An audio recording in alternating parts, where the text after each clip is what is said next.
चीन ने भारत के 2 पत्रकारों को अपने देश में एंट्री करने से रोक दिया है। चीन की ओर से ये कदम ऐसे समय में उठाया गया है जब कुछ हफ्ते पहले भारत ने पड़ोसी मुल्क के एक पत्रकार को देश छोड़ने का निर्देश दिया था।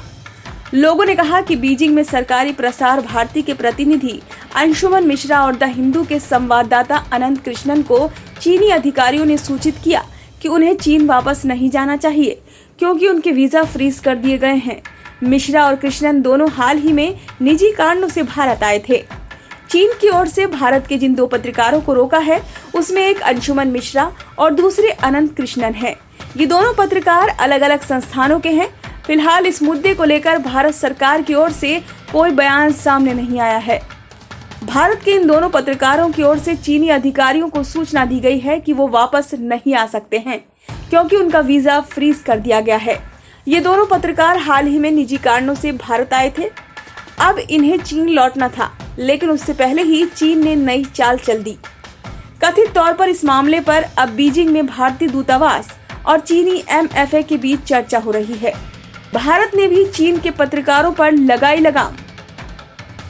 इस कदम के बाद भारतीय पक्ष ने पिछले महीने सरकारी शिन्हुआ समाचार एजेंसी के नई दिल्ली स्थित एक संवाददाता को सूचित किया कि उनके भारतीय वीजा का नवीनीकरण नहीं किया जाएगा।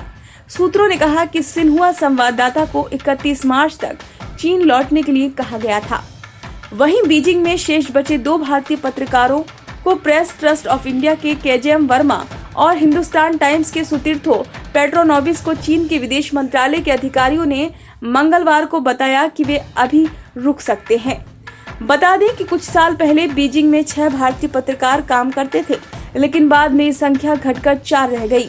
पिछले कुछ वर्षों में मुट्ठी भर भारतीय पत्रकारों को ही चीनी अधिकारियों द्वारा फेलोशिप दी गई है, जिससे उन्हें चीन में रहने और अपने मीडिया संगठनों के लिए रिपोर्ट करने की इजाजत मिली है। एक दशक पहले लगभग 1 दर्जन संवाददाताओं से 2022 के अंत तक भारत में केवल 4 चीनी पत्रकार थे। 2016 में भारत ने राज्य मीडिया नेटवर्क सिन्हुआ से संबंधित 3 पत्रकारों को निष्कासित कर दिया था, जब सुरक्षा एजेंसियों ने उन पर बाहर की गतिविधियों में लिप्त होने का आरोप लगाया था।